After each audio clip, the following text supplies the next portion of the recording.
예, 우리가 지난 3주, 오늘까지 3주간 엘리야 본문을 보고 있습니다. 오늘의 이야기는 지난 시간에 갈멜산 전투에서 엘리야가 850대 1로 접전을 벌였고요.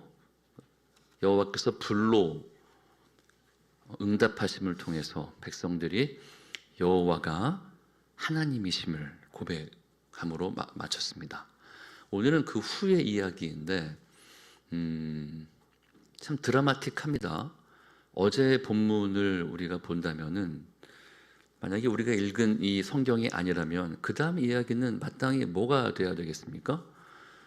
백성들이 아합 정권을 전복시키든가 이세벨이 감옥에 가든가, 그래서 백성들이 다시 한번 여호와만을 경외하는 어떤 새로운 시작을 해야 옳을 텐데 놀랍게도 갈멜산 전투 후에 그런 일은 일어나지 않습니다. 지난주 본문과 이야기와 오늘 이야기를 같이 보자면은 마치 반전 드라마를 보는 것 같은 모습이 드러나는데요. 더 우리가 한번 깊게 본문의 세계로 들어가면 좋겠습니다. 오늘은 이 19장 성경 본문을 펴두시고요, 읽은 본문 앞뒤 맥락으로 제가 좀 말씀을 드리겠습니다. 자, 이 불을 통해서, 이 불의 응답을 통해서는 드디어 엘리야가 승리했습니다. 이제는 물의 응답이 필요할 때가 되었습니다. 이 시기의 상황은 가뭄이었습니다. 3년 동안 이슬도 내리지 않았어요. 여러분, 이스라엘 기후 가운데 팔레스타인은 이 강수량이 우리나라의 반밖에 안 됩니다. 우리나라가 1년에 1400mm가 내리는데 이스라엘은 700 정도밖에 안 돼요. 그러나 우리가 알다시피 이스라엘이 농업 선진국이죠. 이유가 뭘까요? 이슬 때문에 그렇습니다. 이 팔레스타인 지역에서 이슬이라는 것은 매우 중요한 의미를 갖는데, 지금 지리 시간이 아니니까 여기까지만 말씀드릴게요. 이슬조차 내리지 않았어요. 3년 동안. 이거는 매우 특수한 일입니다. 바알이 물을 주는 줄 알았는데 바알이 아니었다라는 걸 3년 동안 그들이 깨달았고, 이제 여호와의 명령이 있어야지 물이 내리는 시기가 된 겁니다. 그래서 18장 41절 내용을 보면 이제 물의 응답이 엘리야 통해서 이루어지는 걸 볼 수 있습니다. 엘리야가 아합에게 이르되 올라가서 먹고 마시소서, 큰 비에 소리가 있나이다. 그래서 아합을 보낸 다음에 엘리야가 이제 이 물의 응답을 선언하고 기도합니다. 본문을 보면은 42절 보시면은 엘리야가 땅에 꿇어 엎드려 그의 얼굴을 무릎 사이에 놓고, 이거 제가 한번 해봤습니다. 이거 안 됩니다, 여러분. 필라테스 강사만 가능합니다. 여러분, 이거 한번 집에 가서 문 잠그시고 몰래 한번 해보세요. 땅에 꿇어 엎드려 머리를 무릎에 집어넣는다. 여러분, 이거는요, 간절한, 굉장히 평소의 기도의 습관과 더불어 그가 얼마나 간절했는지를 말합니다. 땅에 머리를 대는데 얼마나 간절했냐면 머리를 무릎 사이에 집어넣고 거의 그 무슨 콩벌레가 되는 모양으로 그가 간절히 기도하는데, 종을 보냅니다. 비 소식이 있냐? 없습니다. 쨍쨍합니다. 다시 간절히 기도합니다. 충분히 상상하셔야 됩니다. 아버지, 비 소식이 있냐? 없습니다. 이걸 7번을 합니다. 이 믿음의 사투죠. 눈에 보이는 바알 선지자와 싸울 때가 오히려 쉬울 수 있어요. 정말 하나님께 매달리는 기도를 7번을 했고, 7번째, 비가 내리냐? 아니요. 구름도 없는데 저기 멀리 손바닥만한 작은 구름이 보입니다. 됐다. 그가 아합에게 기별합니다. 폭우가 쏟아질 겁니다. 걸어가지 마십시오. 마차를 가지고 가십시오. 45절에 조금 후에 구름과 바람이 일어나서 하늘이 캄캄해지고 큰 비가 내리는지라.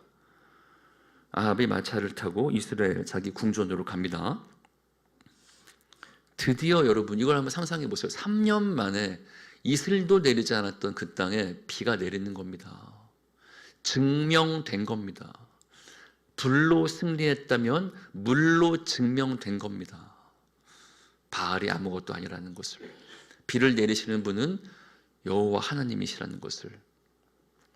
극적인 장면이 연출되는데 46절을 보시면은 여호와의 능력이 엘리야에게 임함에 그가 허리를 동이고 이스라엘로 들어가는 곳까지 앞에서 달렸습니다. 충분히 상상하십시오. 지금 아합은 마차로 달리는 중인데 비 내리는 그 응답 가운데 엘리야는 말보다 빨리 그 앞을 달려갔습니다. 갈멜산에서 궁전까지. 여러분, 압도적이지 않아요? 얼마나 드라마틱합니까?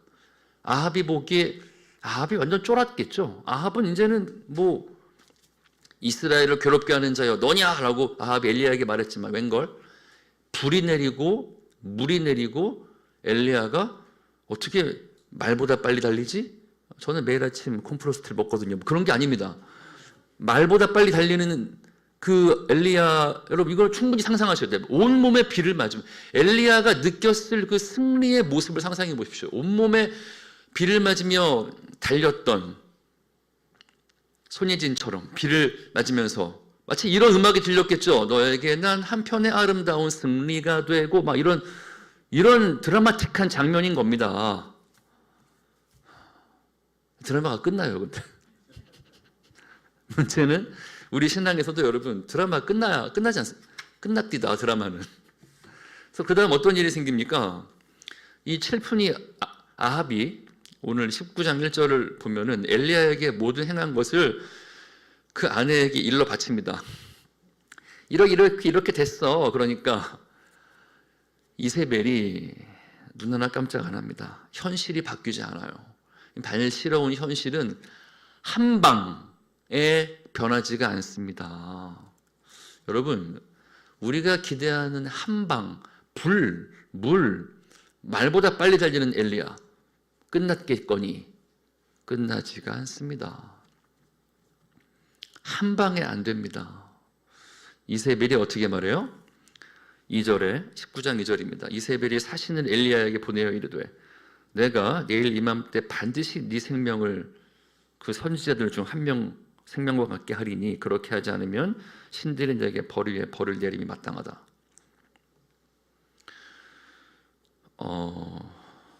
이 18장 모든 불, 물, 기도, 달리는 엘리야 이 사건이 하루에 일어났던 일입니다.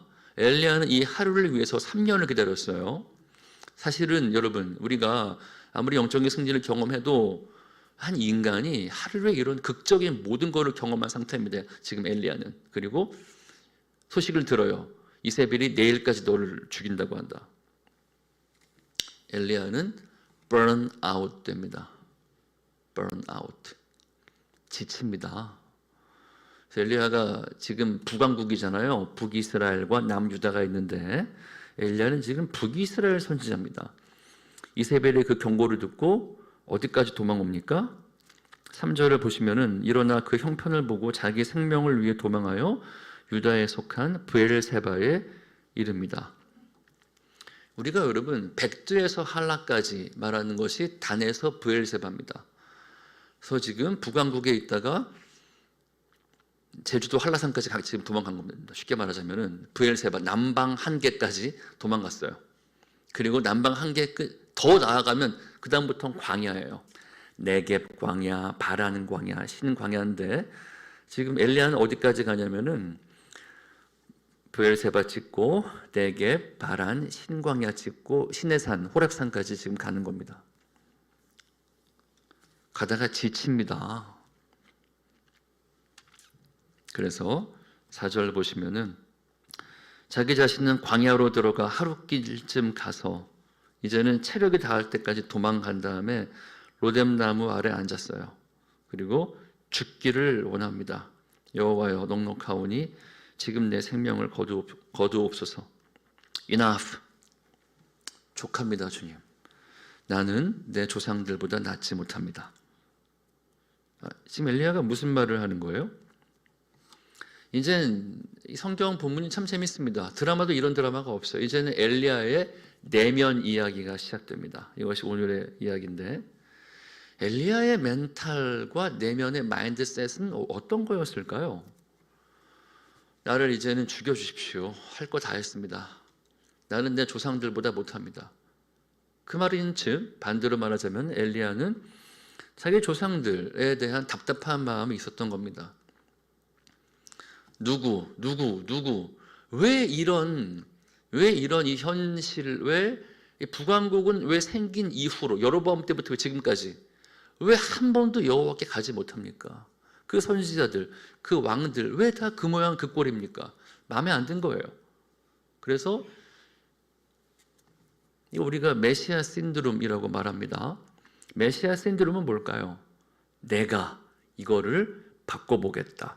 한 방에 바꿔보겠다라는 원대한 비전을 품은 겁니다. 그런데 그리고 실제로 엘리야가 본 것은 뭔가 하면 그 전무후무하죠. 이런 선지자의 역할, 여러분 우리가 선지자를요 문서 선지자와 비문서 선지자로 구분합니다. 문서 선지자는요 이사야, 에스겔, 예레미야 글 쓴 선지자들이고요.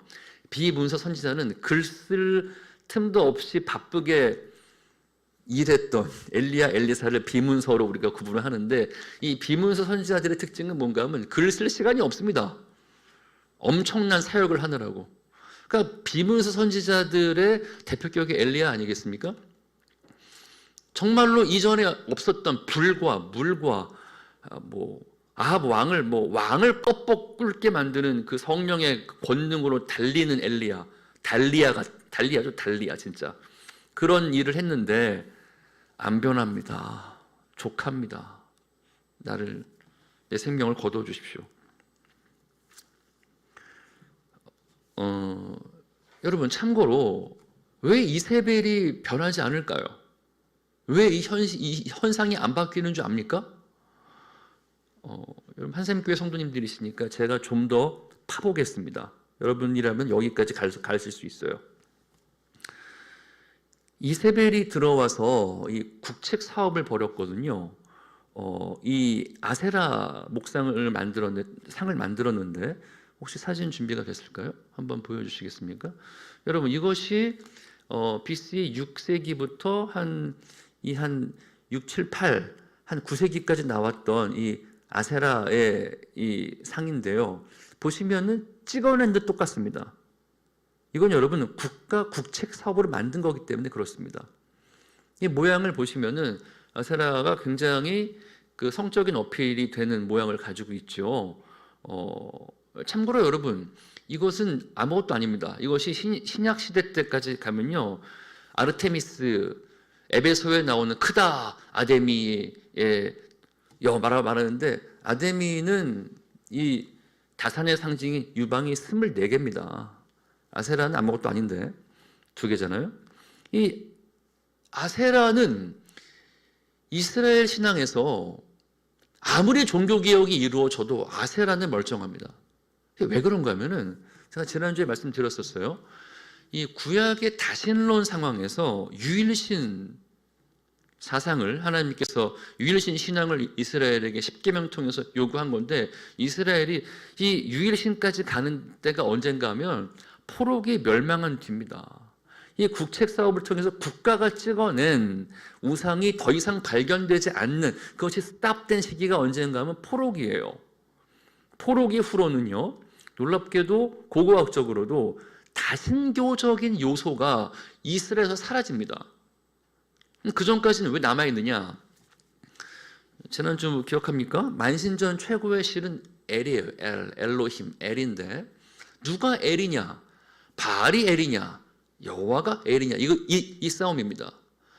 만신전에 50위부터 1위까지의 신들이 있습니다. 여호와께서 요단강을 건너서 이스라엘 민족이 들어가니까 랭킹이 올라가세요. 그래서 마지막에 가나안이 정벌되니까 대망의 1, 2위 다툼전이 일어나는데 그거는 바알과 여호와입니다. 백성들이 두 사이를 머뭇합니다. 근데요 1위 신은 그 가데스, 그의 부인 신이 있어요. 그게 아세라입니다. 그래서 어떤 일이 생기는지 압니까? 여호와께서 만신전 1위 랭킹이 되는 순간 그 당시에 출토되는 비문들을 보면은 이렇게 다 기록되어 있어요. 여호와와 그의 아세라. 아세라가 여호와의 부인이 돼요. 왜 그런가 하면은 아세라는 다산과 번영입니다. 그들의 마인드셋은 뭔가 하면 만신전의 1위의 신이 되는 순간 그건 당연히 번영이 보장돼야 하는 거예요. 그래서 1위가 되면은 1등 신은 그의 트로피 와이프가 있어요. 그게 누굽니까? 아세라예요. 트로피 와이프의 의미가 뭐예요? 다산과 축복과 번영입니다. 여러분, 제가 정말 묻겠습니다. 여러분이 여호와를 하나님으로 고백할 적에 기대하는 게 뭡니까? 다산과 축복과 번영이 아닙니까? 정말 아닌가요, 우리가? 이스라엘 신앙의 마인드셋은요, 만신전의 1등 신을 내가 섬기면 더불어서 번영과 축복이 오는 겁니다. 근데 그게 아세라야.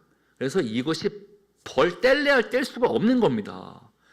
그들의 마인드셋은 뭔가 하면 50위부터 2위까지 여러 신들이 있는데 누가 됐든지 간에 1등 신이 되면은 그는 번영과 축복을 약속해야만 하는 거야. 그 1등 신은 번영과 축복을 통해서 우리에게 그가 최고 신으로 증명된다고 믿는 겁니다. 그렇지 않는 이상 우리는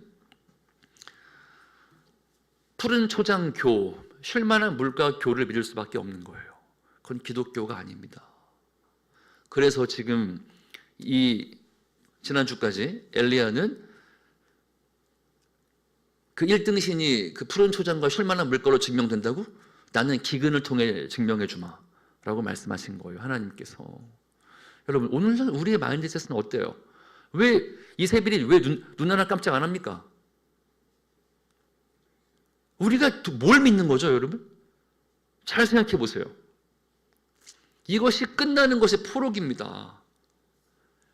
여러분, 하강과 침체를 두려워하지 마십시오. 멸망을 두려워하지 마세요. 하나님께서는 하강, 침체, 멸망을 통해서 여호와 유일신 사상을 만들어 내십니다. 이것이 수도 없이 교회 역사와 선교 역사와 성경 역사에 반복되는 테마예요. 하나님 우리 인도하시는 거는 내가 여호와의 집에 영영이 거하리로다라는 고백인 거지 푸른 초장에 영원히 거하리로다가 아닙니다. 본문으로 돌아올게요.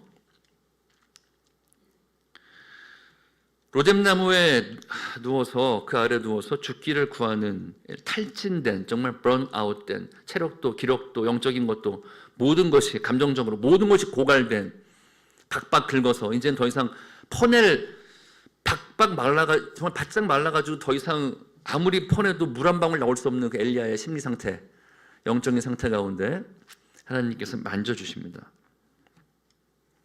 어루만져주세요. 5절 보시면 천사가 그를 어루만집니다. 그래서 일어나 먹으라. 숯불에 구운 떡과 한 병의 물을 먹입니다. 엘리야는 아직 기력이 회복 안 했어요. 다시 눕습니다. 다시 어루만줍니다. 일어나 먹어라. 영적인 고갈 가운데 있었을 적에 여러분 우리 인간은 영적인 존재이기도 하고요. 육적인 존재이기도 하고 사회적인 존재, 심리적인 존재, 성적인 존재이기도 합니다. 전인적이에요. 하나님 돌보아 주십니다. 서로에게 이렇게 돌봐 주십시오. 지친 사람이 있으면 기도해. 그러지만 마시고 숯불 닭갈비를 사주십시오 하는 겁니다. 숯불에 구운 떡을 주었던 것처럼 전인적인 회복과 격려가 필요하죠. 그런 다음에 엘리야가 브엘세바를 짓고 남쪽으로 쭉 내려와서 호렙산 신의 산으로 봅니다. 학자들은 이르렀습니다. 드디어 하나님과 대면합니다. 엘리야가 그곳 굴에 들어가 머물니다. 여호와 말씀이 임하세요. 9절 보시면 하나님은 항상 우리에게 질문하십니다. 질문을 통해 답을 하시죠. 아담아, 네가 어디 있느냐? 이런 식으로 말입니다. 엘리야에게도 네가 어찌하여 여기 있느냐? What are you doing here? 영어 본문이 그렇습니다. 너 여기서 지금 뭐 하는 거냐? 자기 상태를 보게 만들죠. 그가 답을 합니다. 10절입니다. 그가 대답하되 내가 만군의 하나님 여호와께 열심히 유별하오니 이는 이스라엘 자손이 주의 언약을 버리고 주의 제단을 헐며 칼로 주의 선지자들을 죽여 싸움이며 오직 나만 남았거늘 그들이 내 생명을 찾아 빼앗으려 합니다. 이 답은 오늘 본문에 똑같이 2번 반복됩니다. 13절에서도 엘리야야 네가 어째 여기 있느냐, 녹음 깃튼 것처럼 답을 합니다. 내가 만군의 하나님 여호와를 향해 열심히 특심합니다. 유별합니다. 저만 남았습니다. 그들이 저를 죽이려고 합니다. 하나님께서 이 메시아 신드롬에 있는 엘리야의 마음을, 상태를 바꿔주십니다. 깨십니다. 어떻게 깨실까요?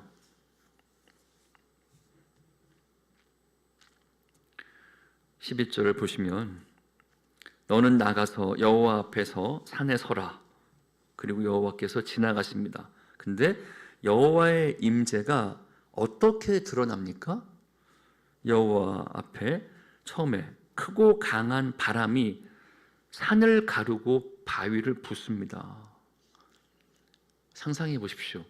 산을 쪼개는 바람, 산을 가르고 바위가 쪼개집니다.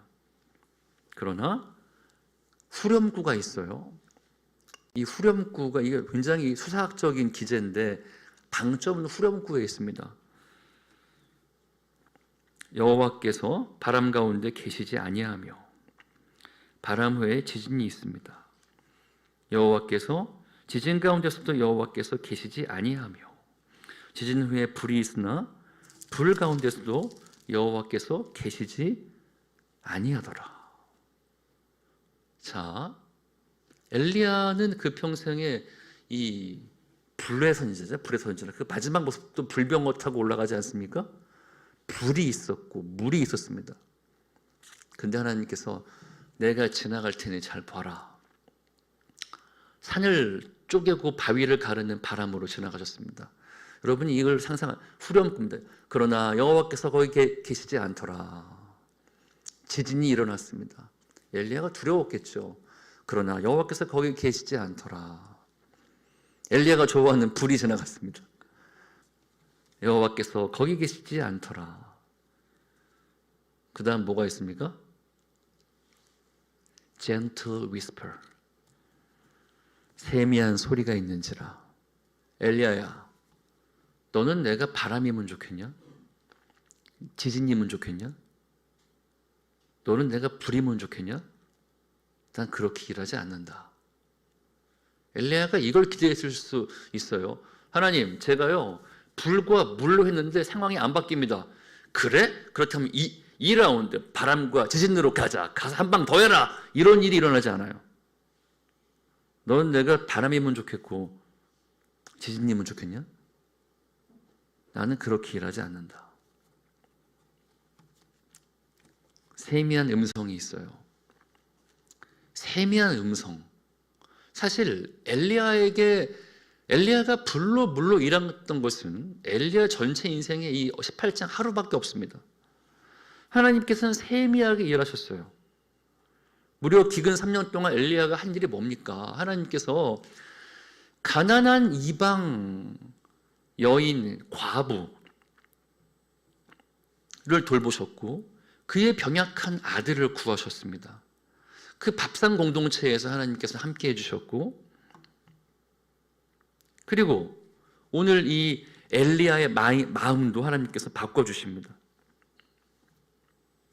백성들로 하여금 여호와가 하나님이신 걸 깨닫게 하셨고요.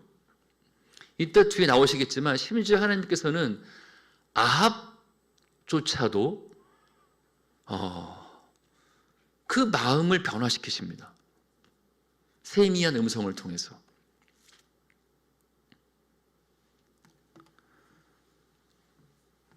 엘리야야, 네가 어째 여기 있느냐? 엘리야가 아직 변하지 못했어요. 내가 여호와 하나님을 향해서 열심히 유별합니다. 그들이 저를 죽이려고 하는데 저만 남았습니다. 하나님께서 그러냐? 나의 일함을 봐라 하고 엘리야야 너 이거 해라라고 시키시는데 그것이 너무 놀랍습니다. 왜 그런가 하면 15절 이하인데요. 하나님의 일하심은 이겁니다. 나는 역사를 지속할 생각이다. 나는 지난한 역사를 지속할 생각이다. 나의 일함은 이렇다. 너 여기에 동참해라.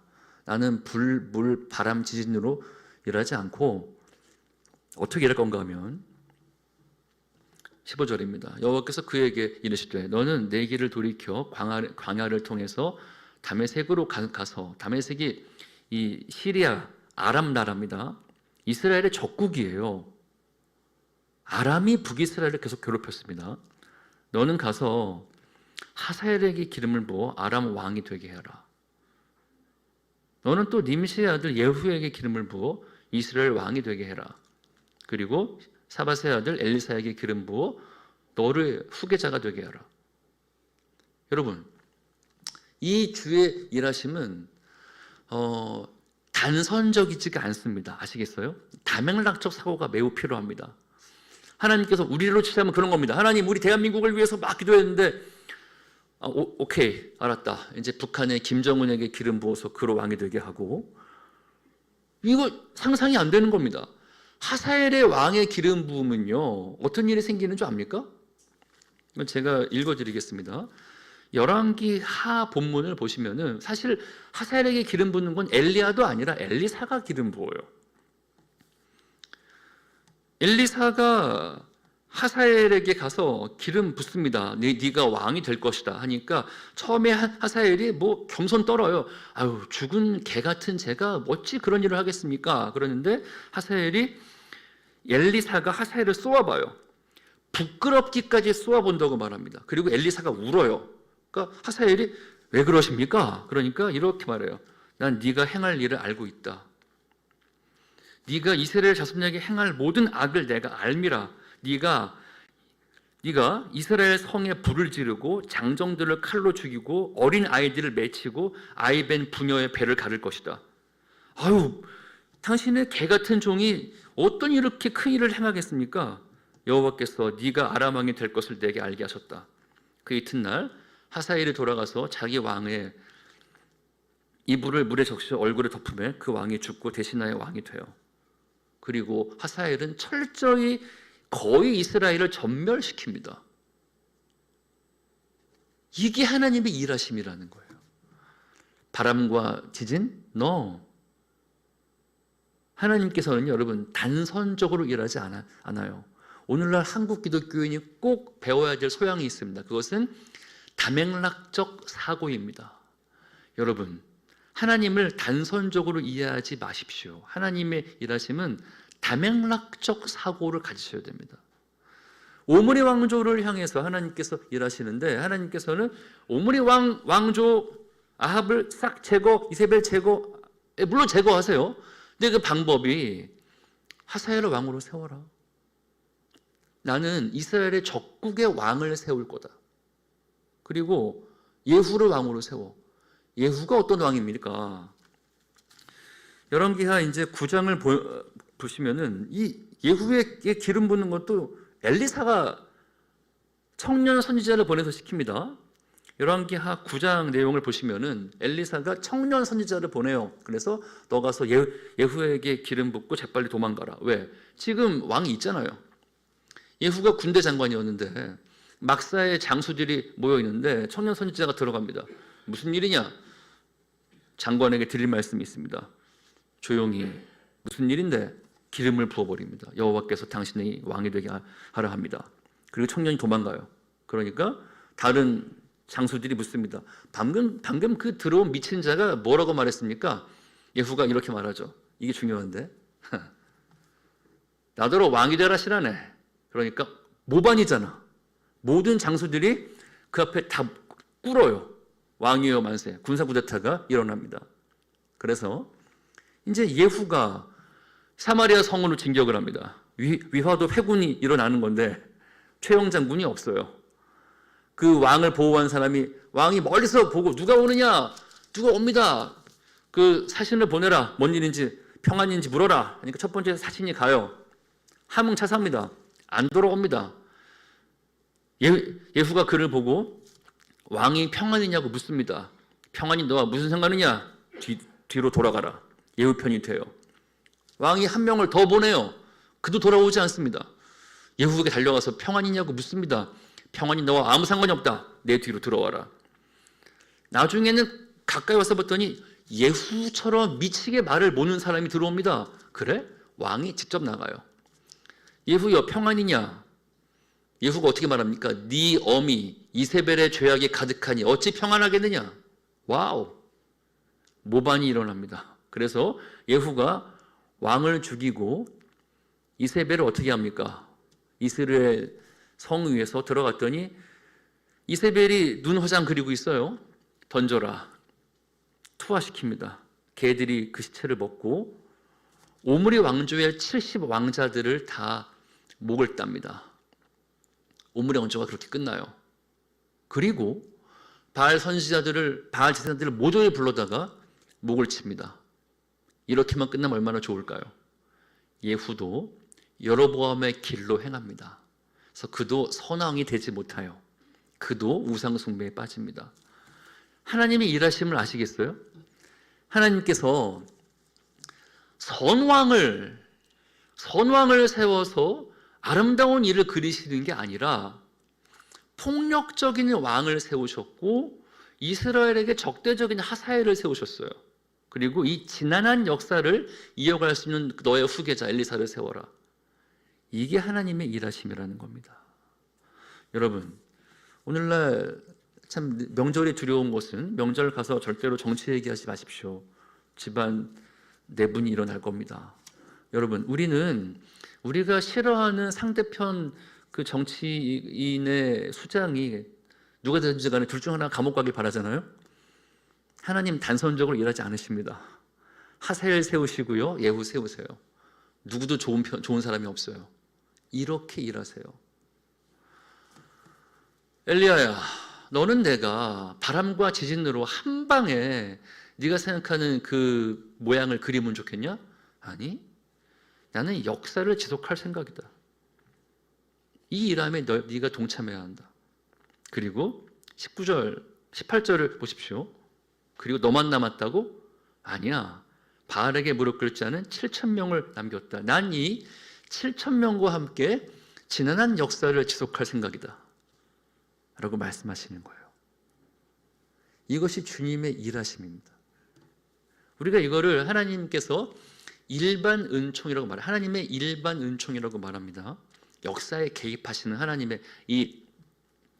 하나님께서는 두 가지를 장관하시는데 구속사, redemptive rule이 있고요. 일반 역사, common rule이 있어요. 하나님은 redemptive rule과 common rule, 일반 역사와 구속사 두 개를 주관하시거든요.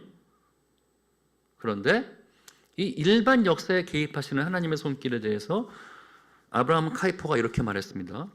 하나님의 일반 은총은 역사 속에서 죄에 대한 저주가 완전히 드러나는 것을 연기시키시고 역사를 진전시키시면서 지옥을 준비하신다. 우리 합신의 이승구 교수님은 이렇게 말씀하셨는데, 하나님의 일반 은총은 죄를 억제하고 이 세상이 곧바로 망하지 않도록 유지될 수 있도록 지속하신다. 그리고 하나님께서는 선인과 악인에게 모두 햇볕과 비를 주셔서 사회가 유지되게 하신다. 이걸 통해서 지난한 역사를 이어가신다는 겁니다. 이 얼마나 지난한 줄 압니까? 나중에는요, 이 엘리야 평생의 숙적 아합의 회개까지 엘리야가 봐요. 나봇의 포도원 사건 아시죠? 여러분 주일학교 야간 나오신 분 없잖아요? 아시리라 믿고, 나봇이란 사람이 예쁜 포도원을 그 아합 궁전 옆에 있었는데 너무나 탐스럽고 뺏고 싶은 거예요. 하여튼 이 모질이 들들이들은 이 욕망과 욕심을 주체가 못합니다. 그래서 그 땅을 나한테 팔아라, 돈을 줄게. 나봇이 못 팔아요. 왜? 여호와의 기업이다. 이스라엘 전체의 유업은 땅 분배를 받았기 때문에 조상이 받은 여호와의 기업을 내가 어떻게 팔 수가 있냐, 못 팝니다. 그러니까 아합이 병이 나버려요, 그것 때문에. 그러니까 이세벨이 이 법 기술자를 데려옵니다. 그거 가지고 그럽니까? 법꾸라지들을 딱 불러놓고 아합을 처리해버리고, 이거 주인 없으니까 가지세요. 가집니다. 하나님이 엘리야를 보내요. 엘리야, 아합에게 말해라. 그러니까 아합이 또 보고, 이스라엘을 괴롭게 하는 자여 너냐? 그러니까 당신이 무지한 나봇의 피를 흘려서 그 밭을 빼앗았기 때문에 하나님께서 당신을 멸하실 겁니다. 그러니까 아합이 회개를 합니다. 죄를 무릅쓰고 배를 동이고 회개를 해요. 그러니까 하나님께서 뭘 하십니까? 아합의 겸비함을 보느냐? 아합이 살아있을 때 내가 그를 치지 않을 것이다. 엘리야가 이렇게 말하잖아요. 하나님, 저거 쇼예요, 쇼. 아합이 누군지 잊으셨습니까? 아합이잖아요. 이스라엘 왕조 가운데 가장 하나님을 열받게 한 왕 아닙니까? 저 쇼를 보고 왜 속으십니까? 라고 말하지 않아요. 여러분, 구약 세계관 속에는요, 천국과 지옥이 분명하지가 않습니다. 살아생전에 하나님께서 그에게 손을 안 대세요. 회개하는 모습을 보고 아합이 평안히 눈을 감아요. 물론 뒤에 가면은 그가 전쟁터에서 죽어. 그렇긴 하지만 하나님께서 그의 회개를 들으신다고요. 그리고 그 회개했다고 아합의 회개를 엘리야에게 알려주세요. 하나님께서 얼마나 다면락적으로 일하십니까? 단선적이지가 않아요. 우리가 무슨 또리 장군 만화 보듯이, 무슨 마블 영화 보듯이 하나님께서 권선징악으로 그렇게 한 방에 안 끝나신다는 겁니다. 말씀을 맺으면서 우리가 한번 적용을 해보면 좋을 것 같습니다. 여러분, 우리가 첫 번째는요, 하나님의 이 거시적인 일하심에 우리가 겸손히 참여해야 됩니다. 네가 어찌하여 여기 있느냐? 저만 남았습니다. 내가 주를 향하여 열심히 특별합니다. 나는 조상과 같지 못합니다. 조상보다 내가 나을 게 없습니다. 한 방이 안 됩니다. 여러분이 기대하는 한 방, 여러분이 한 방에 기도하는 그 기도, 그 단선적인 일함을 내려놓으십시오. 나만 남았어. 그렇지 않습니다. 하나님께서는 역사를 지속하시고 7,000명을 통해서 일하십니다. 심지어 그 속에는 하사엘과 예후도 들어있고 아합의 회개까지 들어있어요. 이 하나님의 거시적인 일하심에 겸손히 참여하셔야 됩니다. 두 번째는 하나님의 미시적인 세미한 음성을 들으셔야 됩니다. 세미한 음성으로 하나님이 우리와 함께 하십니다. 바람 지진 불이 아니었어요. 이 세미함이 엘리야를 어루만져 주십니다. 엘리야를 어루만져 주시고 아합의 회개를 들으시고 과부의 가난함과 병약한 아들을 살리시고 백성들의 마음 변화시키십니다. 이 세미한 음성 가운데 우리가 여러분 순종해야 됩니다. 그 결에 맞추셔야 됩니다. 마지막 세 번째는 다음 세대를 세워야 됩니다. 하나님께서는 엘리야 때 역사를 끝내시고 싶은 게 아니었어요. 엘리사를 세우십니다. 하나님께서 우리 한샘교회에도 또 그 다음 리더를 통해서 엘리사를 세우셔서 역사를 지속하실 겁니다. 이 역사에 겸손히 우리가 동참하는 그 마음을 갖춘 우리 모두가 되기를 주의 이름으로 축원합니다. 기도하겠습니다. 구주의 귀한 인내를 깨달아 알게 하시고 굳건한 믿음 주셔서 늘 승리하게 하소서. 장래의 영광 비추사 소망이 되게 하시고 구주와 함께 살면서 참 평강 얻게 하소서. 하나님, 그렇습니다. 하나님께서 역사 가운데 인내하심으로 일하십니다. 우리가 어리석게도 우리의 한방, 우리의 어떤 아버지 주님의 일하심과 결을 맞추지 못하고 보폭을 맞추지 못하는 우리의 조급함과 성급함을 주 앞에 내려놓습니다. 하나님, 역사를 지속하시는 하나님, 거시적으로 주와 함께 동행하며 또 미시적으로 우리 주변의 사람들을 어루만지고 과부를 돌보고 병약한 아들을 세우며 우리가 거시적으로 미시적으로 동참케 해주십시오. 그리고 다음 세대 엘리사를 세워서 주의 이 땅을 향한 일하심이 우리를 통해 지속될 수 있도록 겸손하게 주의 일하심에 우리 마음과 보폭을 맞출 수 있도록 인도하여 주시옵소서. 예수님의 이름으로 아뢰었습니다. 아멘.